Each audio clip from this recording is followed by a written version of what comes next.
Today we're talking digital marketing with Kabelo, Molepo. That was it. Unjani? Pleasure meeting you.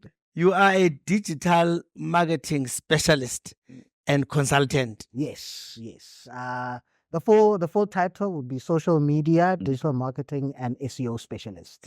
Yeah. Why digital marketing? Hey. So right now, there's so much space for marketing, where traditional marketing is actually moving to the digital aspect, right? For e-commerce and advertising as well. So the digital marketing is just like traditional marketing, except everything that you do online.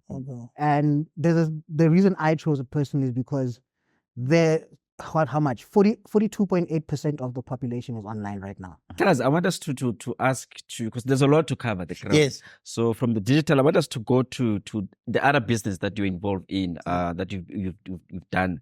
Kabelo Mhlekazi he started his business, Daddy Bay's Kitchen, during the heart of COVID lockdown. So let's talk about that. What inspired you, and what was the business all about? I was a very troublesome kid at school. And didn't concentrate. At some point I got into so much trouble that the teachers just didn't know what to do. So my grade 9 teacher's wife decided to put me in the kitchen.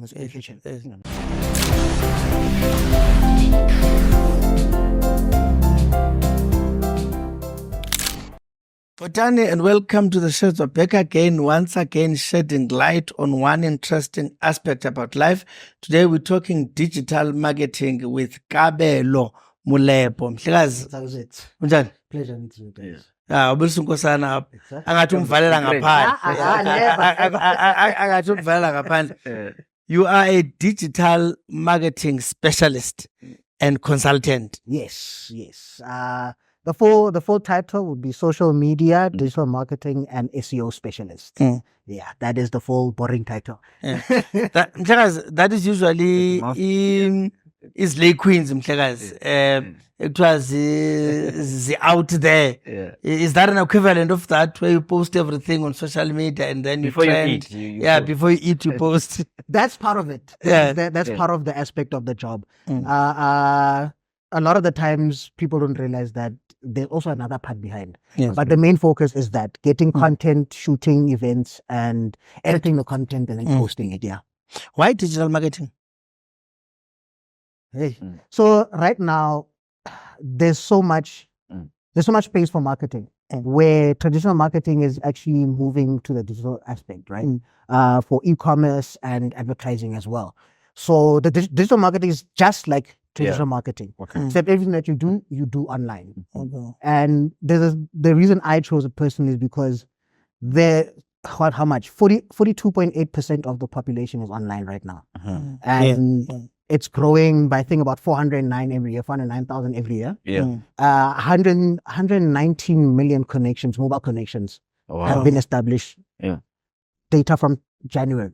But within this year, it's almost 119 million mobile connections that are available, which means there is a market where traditionally you had billboards and you had posters and you had flyers. Now you have a 42% of the population who can see your product, program, or whatever you're selling or services that you're doing online, because everyone's on their phone. So that's literally 42%. That's very interesting. Yeah, 42%. That 42% is you're talking about South African users on the internet. That is 42.8% of the population.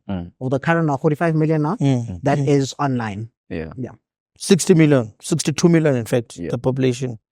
So 42% of the population which is huge, online and social media.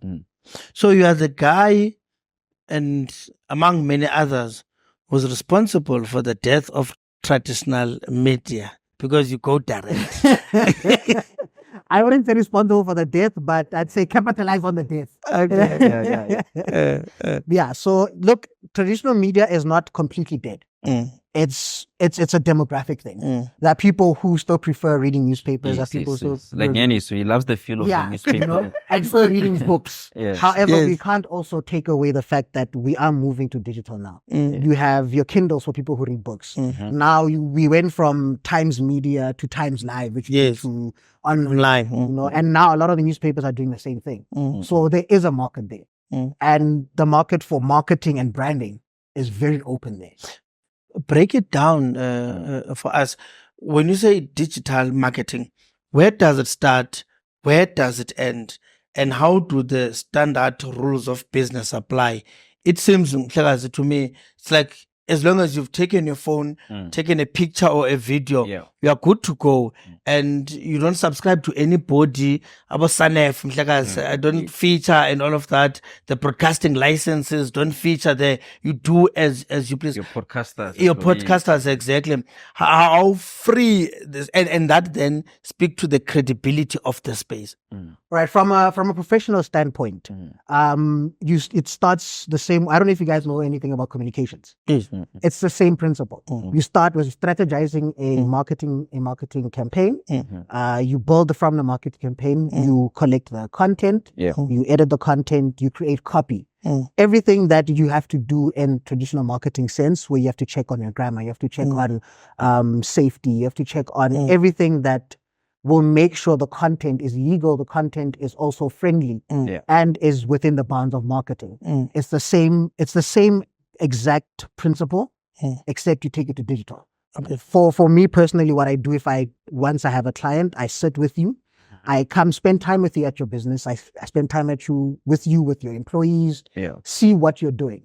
From there, I create a strategy. Like this is our business. Yes. Then from there, I create a strategy that will then give your business an advantage online.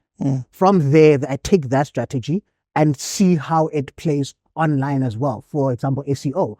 There's rules that we need to follow as well on SEO. You need, for example, your website. You need proper landing pages that people don't have to struggle on. They need to be safe. They need to be accessible on mobile or on laptop or on tablet.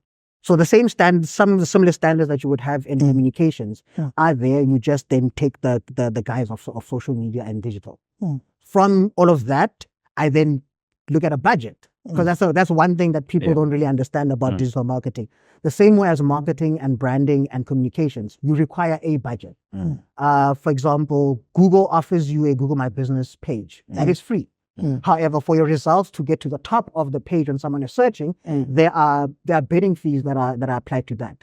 Meaning that you need a budget, for example, of $2 to $3. You bid for the space on the search engine to get to the top. And that's where I come in. I know exactly how to shape your Google My Business, shape your search, what keywords to put in, what demographics to focus on, which areas to focus on, and then with the budget, I take that and enhance your search, then it gets to the top of the page. Okay. Oh, interesting. And for young people, how do they find space to? You're talking about. We've got a high unemployment rate in South Africa.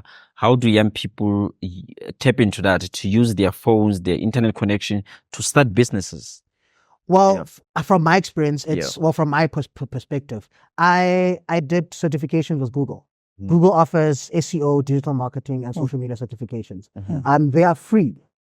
So you just go to, I believe it's Google Skill Shop or Google Digital Garage. Okay. So for that, the only reason I did that is it's very difficult to explain to someone your experience. So I started in about 2012 with social media and digital marketing. 2012. Yes. Wow. So that's when I picked up that there is a market here. My first client was a publisher, Ink Sword. So shout out to Ricky. Okay. Yeah. So with that experience from 2012, I realized that look, people are still looking for some kind of accreditation, some kind of paper. So I looked into Google. Google they do offer certification. There's one, the digital marketing one is a permanent certification. And the SEO and social media ones you renew every 24 months. Sorry, 12 months. Every 12 months. Okay. So if you have your cell phone and have a tablet that you can use at home, you can go online, go on Google, search Skillshop, search Digital Garage. You'll find the certifications there. And I do also want to let people know they may be free, but they are real. They're serious. It took me about 7 months to get all 7 certifications. So it might be free, but just know you're going to school. You're going to school. You're going to look at videos. There are assessments. There are tests. You need to study. But once you have that, then the world is open. Cool. For example, myself, after I got the certifications, I was able to get an interview with an education institute in New Zealand, where they facilitate people studying from across the world in Ivy League schools. Yeah. Unfortunately, I didn't get the job. However, with those certifications, I was able to fight for my position, fight for a chance. I think the position was regional digital marketing for Africa. So you realize that with those certifications, you can actually get employment or start your own business from the certification. Mhlekazi, I want us to ask you, because there's a lot to cover. Yes. So from the digital, I want us to go to the other business that you're involved in, that you've done. Kabelo Mhlekazi he started his business, Daddy Bay's Kitchen, during almost the heart of COVID lockdown. So let's talk about that. What inspired you, and what was the business all about? Oh, Daddy Bay's Kitchen. Yeah. So besides all of that, when I was in grade 9, I got the opportunity to learn how to cook from one of my teacher's wives. That was going to be a follow-up question. She was a professional chef. Okay. They traveled around the world from Netherlands, all around Africa and around Europe. I was a very troublesome kid at school. Watata and didn't concentrate. At some point I got into so much trouble that the teachers just didn't know what to do. So my grade 9 teacher's wife decided to put me in the kitchen, and that's why I learned cooking, how to use textures, how to use herbs, and how to bake, basically. So around about 2019, I had resigned from a job in Pretoria, and I came back here to Joburg. When lockdown hit, we had a couple of friends who we didn't have anything to do. So we decided to make a big cooking challenge. 3-course meal, you're only allowed to use 200 rand and whatever is in the house. Oh, okay. You're not allowed to go over the budget and use everything that's in the house. Oh, okay. I came last anyway. But my cookies were a hit. I made a chocolate chip cookie with a peanut butter and a honey reduction. So you use the ingredients in the house. Yes. To make something out. Yes. So I had chocolate chips. I had bought chocolate chips 2 weeks ago, 2 weeks prior. And I was like, I can make chocolate chip cookies, but how do I make them me? So I found a couple of recipes online and recipes from my grandmother as well.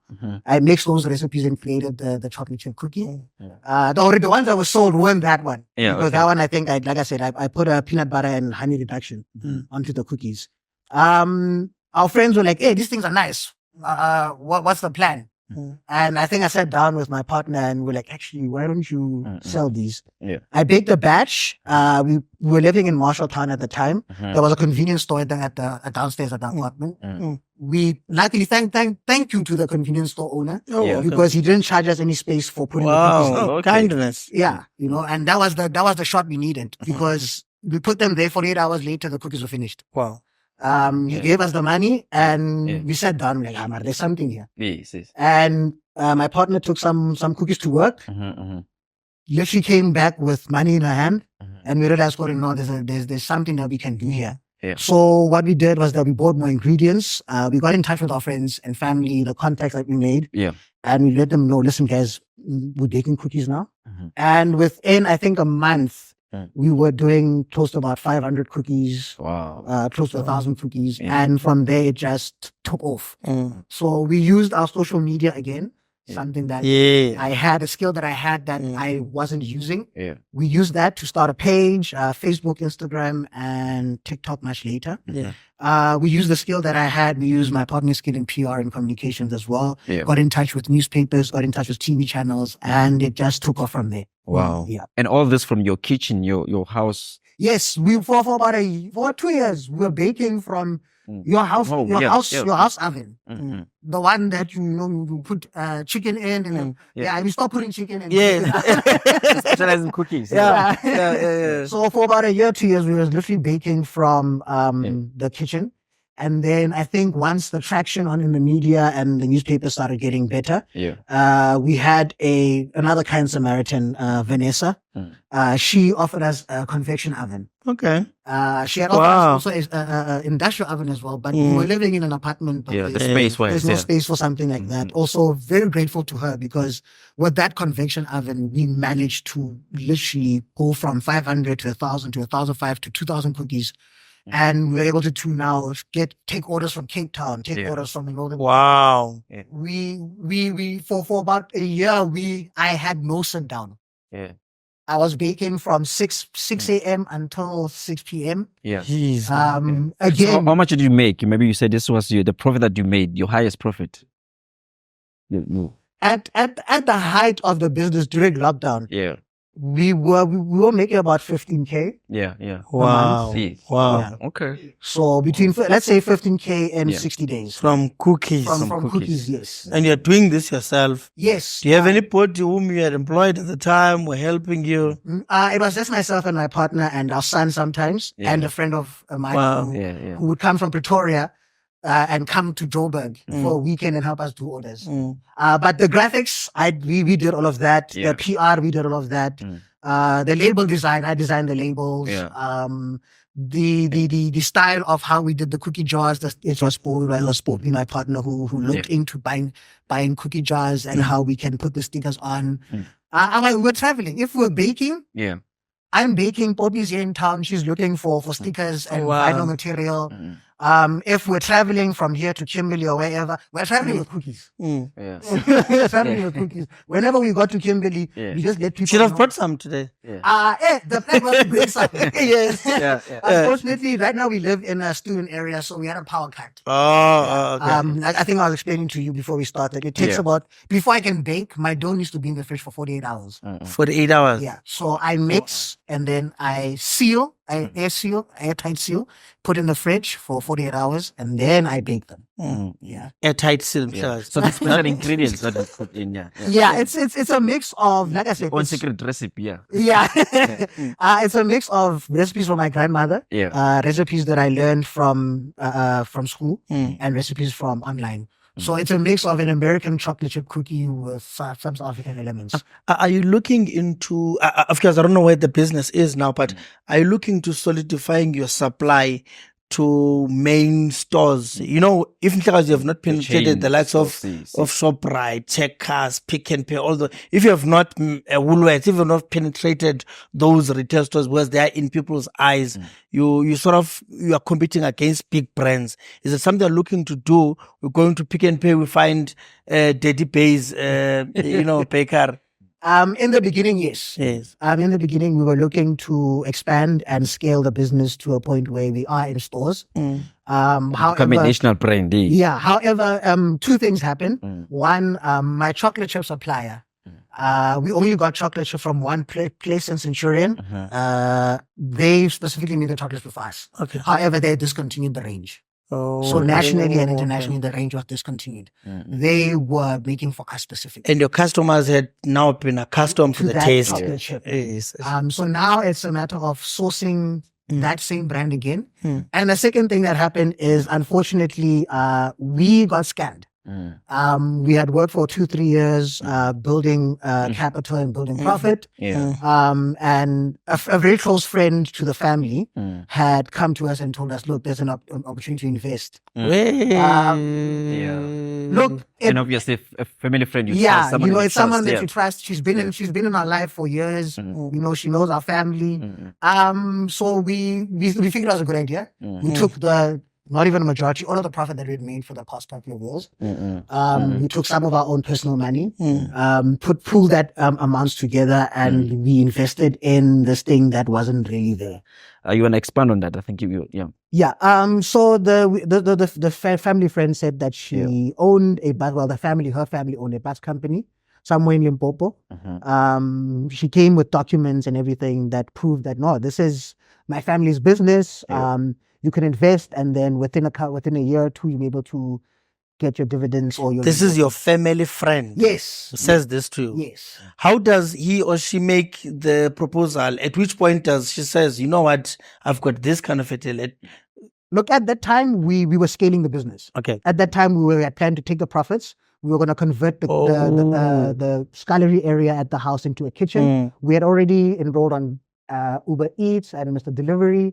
So this was the next step. So you chat about this with them? Yes, this was the next step that we were taking from not only selling next level cookies, of the business, but we're going to sell food as well to tap into the cooking aspect of what I do. Mm. So obviously you speak about these things around family and friends. Yes, true. Yeah. True, Yeah, true. and we had also come into some other profits from elsewhere, and we had spoken about that as well. And she was like, look, this is a good idea. Obviously, it's family friendly. Yeah, You're not going to be like, Yeah. So, and then we deposited the money and waited. To her account Yes, I believe. or the account shared It was an Yeah. account that she had spoken about. Okay. It was the money was deposited in there, and we waited and waited and waited and waited, and nothing materialized. Yeah. We know where she is. We know who she is. However, unfortunately, because there are some issues behind it that we can't discuss. Did at she the moment. disappear? No. we know where she is. Did she tell stories? Why? She tell many stories. But we ourselves then Poppy's a journalist. So she got in touch with her contacts and got in touch back into the journalism field and found that she was not even who she said she is. Wow. So the person that we were talking to was ultimately someone that was not a real person. And the person that she was saying that she's related to is the family business. Have no clue about this person. They don't even know she exists. They don't know her name. Name dropping. Business. Yes. So she was name dropping a company that was already there, that when you look for it is there. Yeah. So if you search and try to find it, it is there. But she had no link to the company. And obviously we had no idea she had no link to the company.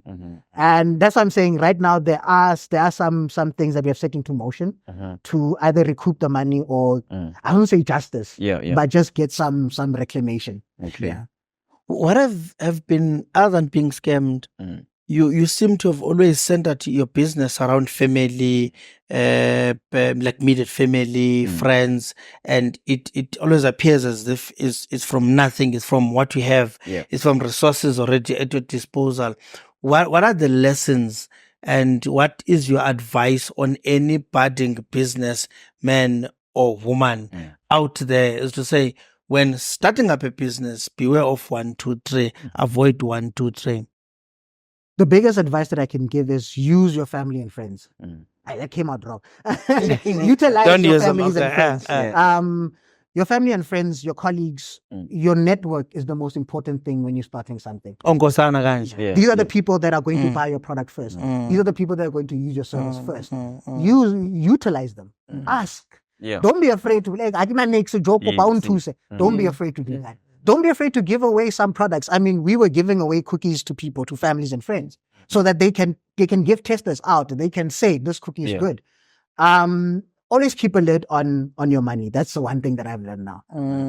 Keep quiet also. Eat quietly. Eat quietly. That was one of our secondly, use the resources that you have. Your cell phone, your tablet, your laptop. These are resources. So that data can make you money. Yes. That iPhone can make you money. Can make you money. There are places online, for example, where you can sell photos that you take. Photos of gardens, photos of trees, photos of traffic. You can sell. Wow. Digital marketing is one of the last Wild West areas that we have left. Because anyone can come in. Yes. If you're good, you stay in the industry. And if you excel, you can start something for yourself. Which is part of what I also realized from starting the cookie business to getting scanned. It's what also led me, instead of giving up, it led me to look, man, 2012 you started this. How far are you now? What can you do? And from there, it's how I make a living now. It's hard. Because a lot of people don't understand that you need a budget. One. Two, you need patience. I always tell people a campaign takes 90 days to come to fruition. So it's not going to be you post today. You're going to post today, next week you're viral. No. It takes 90 days. The shirts will be viral, but it will take 90 days. 90 days, you start your campaign, you give it the first month to get traction, second month to gain traction, the third month you see your results. So generally I always tell people, if you're going to work with me, give me 3 months. Do not say I want to post tomorrow and then next week we are viral. So we must give you 3 months. Yes. If you want to take the shirts, when people Google the shirts, this podcast comes out. Rather, let me say, give me 3 months for ROI. So it's not a sprint, it's a marathon. Yes. I want to ask this, yes. Kabelo, also. What do you, out of all this, the pitfalls, the tragedy, being Mm-hmm. scammed and being succeeding and coming back, what's the toughest lesson you've learned out of this, you'd say? Not giving up. Okay. That is, many times I wanted to give up, especially when we were scammed with, like, I mean, it was a huge amount. Yeah. But I learned not to give up. Giving up is the worst thing you can do for yourself.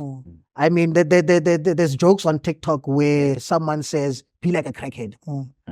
They don't have money, but they know how to get the money to get what they need. And it's a terrible example, but it's the most impactful one that I can give.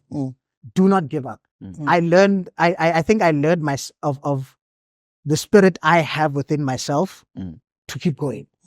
And that's the biggest lesson. Tap into that spirit. As a digital consultant, how do you get customers? Do you approach people? Do you prepare business plans? You know, the old way executive summary and all those things. How do you tell people that I'm Kabelo Molepo, I'm a digital specialist and I can help you with 1, 2, 3. This is how I go about my business. For me, it's going to be different. For me, if you Google my name, you're going to find what I do. Because of Danny Bay, because of the media attention. However, if you're starting out, go on Google. If you want to focus on doing social media, look for companies that have their emails online. Okay. Go on Facebook. The pages that you guys see on Facebook, they have emails and contact numbers. Establish a database of those things, and then you send your services to people. Okay. Use a profile. Yeah. Look at all the things that you can do. Edit videos, edit pictures. Look at your own personal page. Instead of just posting on your own personal page, turn it into a digital page or a business page that allows you to gain access to Facebook's onboard analytics. Okay. So while you're posting, take screenshots of those analytics. Look at those analytics. Put them in your profile. These are things that will help people when they look at your profile say, oh, okay, so he can get engagement from 100 people to 1,000 people. Yeah. Understand also one thing. Do not sell likes and follows. Okay. That's the first mistake that I did as well. So try to rather let people know that you can get them engagement. That's the most important thing. I can get you to 1,000 followers, but out of the 1,000 followers, 200 may be bots. Yes. Which now skews your analytics. So no one engages with your content. So create content that will engage people. Have people talking, have them comment, have them liking, have them share it. And then you take all of that from your own profile and use the analytics as a business card. Use the... So your advice in a nutshell, it's for Nyaniso not just to take pictures of him sitting around looking pretty, but to engage, to create the content that engage with learn about demographics and social media dynamics. For example, something I always tell people, people online have a 3-second attention span. So learn how to play within those 3 and 5 second attention span. Where your content, don't post things that you have to read now. Not an hour. Reading a newspaper on Facebook. People lose attention. Your pictures. Make sure that your pictures can grab attention quickly within 3 seconds. So it's things about learning. Look at the other pages.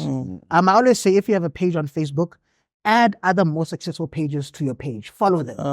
Because then Facebook will then create an algorithm or a database of those pages. So there'll be some interconnectedness. Yes, that will now compare your page and what they're doing. And it'll give you an entire list of what this page is doing right and what you can do. Look into that. Your Facebook page, your Instagram page, your TikTok page, all of these pages have access to analytics. So use that as a calling card for you to be able to get clients. Like, as I said, for me, it's very different. If you Google Kabelo Molepo, you'll find everything about me, which means that it's much easier for me to rather use word of mouth and use clients that I've worked with to refer me. Oh, cool. Calling you the class. Yeah, no, I think it's... Beginning up on the funny words. Where can people find you? Can follow you. They can follow me. Okay, so you can start first with Daddy Bay. Daddy Bay's Kitchen Store on Instagram. And then Kabelo Molepo, my personal page on Facebook. And like I said, just Google my name and you'll find all the information you need about me. And Upopi will bring us cookies. I will bake the cookies and Poppy will bring Are you on TikTok? This man is a big follower of TikTok. I'm on TikTok, but in a personal capacity. Okay. So I'm a Deep House fan. I love Deep House. So my TikTok page is just my favorite Deep House song. So I use my skills in editing and digital marketing to edit my idea of what the song represents, and then I put that on my TikTok. Oh, okay. No, Lovely cool. stuff. You've been watching yet another episode of The Sheds. Follow us on social media. We have Kabelo now. Will be relevant.